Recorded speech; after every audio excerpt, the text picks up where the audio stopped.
देखिए मित्रों, हम अपने इंडियन पॉलिटी के पार्ट को आगे बढ़ाते हैं और जो हमारा डिस्कस चल रहा था मौलिक अधिकारों पर, आज उसी कड़ी को आगे बढ़ाते हुए हम डिस्कस करेंगे शोषण के विरुद्ध अधिकार जो अपना है मौलिक अधिकार, उस पर चर्चा करेंगे और जानेंगे कि इसके अंतर्गत क्या क्या प्रावधान किया गया है। यदि देखें तो जो शोषण के विरुद्ध अधिकार है, इसमें कुल 2 आर्टिकल आपके आते हैं, जिसके अंदर आर्टिकल नंबर 23 और आर्टिकल नंबर 24। आर्टिकल नंबर 23 के अंदर क्या कहा गया है कि मानव के दुर्व्यापार और बंधुआ मजदूरी पर प्रतिबंध लगाया गया है। यानी मानव का क्या नहीं किया जा सकता, आप ज़बरदस्ती उससे, जिसको कि बंधुआ मजदूरी बोलते थे अंग्रेज़ों के समय, जो कि बागान मालिकों के द्वारा किया जाता था, इस पे आप किसी प्रकार का काम नहीं ले सकते हैं। इसके अंतर्गत किसी व्यक्ति की खरीद बिक्री नहीं की जा सकती है और ना ही किसी से ज़बरदस्ती मजदूरी करवाई जा सकती है, जिसको कि बंधुआ मजदूरी कहा जाता था। ये इसके तहत क्या है, इसका ये एक दंडनीय अपराध है। वहीं पर यदि हम बात करें आर्टिकल नंबर 24 की, तो ये क्या है, ये बाल श्रम नियोजन पर प्रतिबंध लगाता है। इसके अंतर्गत क्या है कि 14 वर्ष से कम आयु वाले किसी भी बच्चे को कारखानों के अंदर, खाद्यान्नों या अन्य कोई भी ऐसा उद्यम जो जोखिम भरा है, वहाँ पर आप नियुक्त नहीं कर सकते, क्योंकि ऐसा करता हुआ यदि कोई कंपनी ऐसा करते हुए पाई जाती है तो उसका लाइसेंस रद्द किया जा सकता है या उसके खिलाफ कानूनी कार्रवाई की जा सकती है। ये एक दंडनीय अपराध है या आर्टिकल नंबर 24 के तहत, यानी 14 उम्र से कम बच्चों के किसी भी बच्चे को आप कहाँ पर नहीं लगा सकते, जोखिम भरे काम पर नहीं लगा सकते हैं। क्योंकि ये जो एज होती है 6 से 14 वर्ष की जो एज होती है, ये आपकी एलिमेंट्री एजुकेशन की एज होती है, जो compulsory free and compulsory education, जो कि एक स्टेट का, एक राज्य का जिम्मेदारी बनती है, राज्य का कर्तव्य बनता है, उसके तहत इनको एक स्कूली शिक्षा प्रदान करने का एक ये प्रावधान किया गया है इसके तहत। इसलिए कोई भी बच्चा 6 से 14 वर्ष की आयु का ये किसी जोखिम भरे काम पर नहीं लगाया जा सकता। यहीं पर यदि हम आगे बात करें, आर्टिकल नंबर 25 जो क्या कहता है हमारा, ये धार्मिक स्वतंत्रता का अधिकार प्रदान करता है हमारा। यहाँ पर देखिए क्या क्या प्रावधान किए गए हैं। अनुच्छेद नंबर, ये हमारा जो मौलिक अधिकार नंबर 4 है, जो अनुच्छेद 25 से 28 तक चलता है। इसमें क्या है, अंतःकरण की जो धार्मिक रीति रिवाज मनाने और धर्म का प्रचार प्रसार करने की स्वतंत्रता दी गई है आर्टिकल नंबर 25 के तहत। क्या क्या है इसके अंदर, मतलब कोई भी व्यक्ति किसी धर्म को मान सकता है, उसके रीति रिवाज को मान सकता है, धर्म का प्रचार या प्रसार कर सकता है और साथ ही साथ जहाँ चाहे वो उस धर्म का प्रचार और प्रसार करने में किसी भी प्रकार की मदद ले सकता है अन्य साथियों की। यहीं पर यदि हम बात करें आर्टिकल नंबर 26 में क्या प्रावधान किया गया है, आर्टिकल नंबर जो 26 है, इसमें धार्मिक संस्थाएं जो होती हैं, यानी नागरिक अपने धर्म के लिए धार्मिक संस्थाओं का संचालन कर सकते हैं। संचालन ही नहीं, बल्कि ये क्या है कि जो विधि के सम्मत का मतलब होता है जो कानूनी दायरे में रह करके ये क्या कर सकते हैं, धन का अर्जन कर सकते हैं, उसके ऊपर नियंत्रण रख सकते हैं। यानी ये पूरा अधिकार है किसका, संपत्ति अर्जित करने का। यानी आप किसी मंदिर में जाते हैं या अन्य किसी भी धार्मिक स्थल पर जाते हैं, वहाँ पर आपको इस प्रकार का एक दान पत्र दिखाई मिलेगा और उसके बाद यहाँ पर एक इस प्रकार से वो मिलता है, छेद मिलता है और यहाँ पर लिखा होता है कृपया दान इसी में डालें। तो इस प्रकार का जो प्रावधान है, ये कौन सा आर्टिकल करता है अपना, आर्टिकल नंबर 26।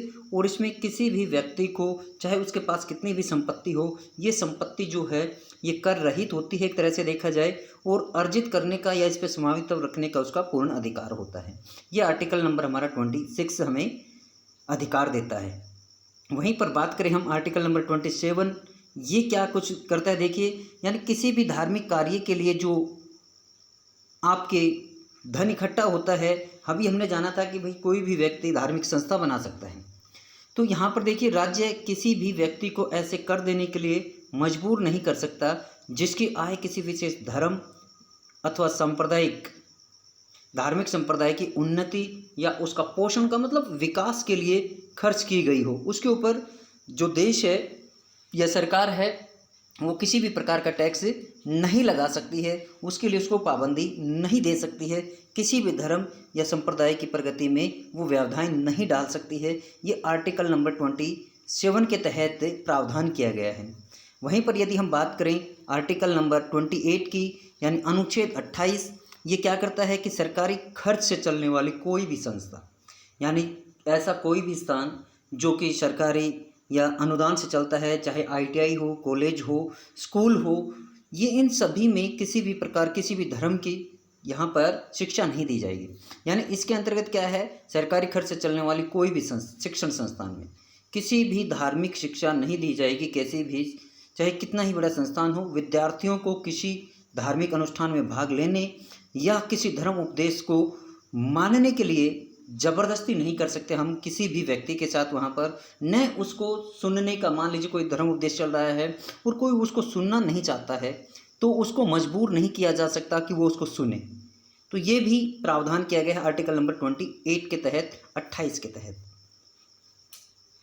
और इसके अंदर क्या कुछ बताया गया है, धर्म उपदेश, यानी धर्म उपदेश को हम, जैसे कि आपने देखा था अंग्रेजों के दौरान जब ईसाई मिशनरीज आते थे, उन्होंने किस प्रकार से बहुत से भारतीयों को क्रिश्चियन बनाया था, ईसाई बनाया था। वहीं पर जब मुगलों का शासन आया था तो वहाँ पर भी बहुत से हिंदुओं को मुस्लिम धर्म में परिवर्तित किया गया था।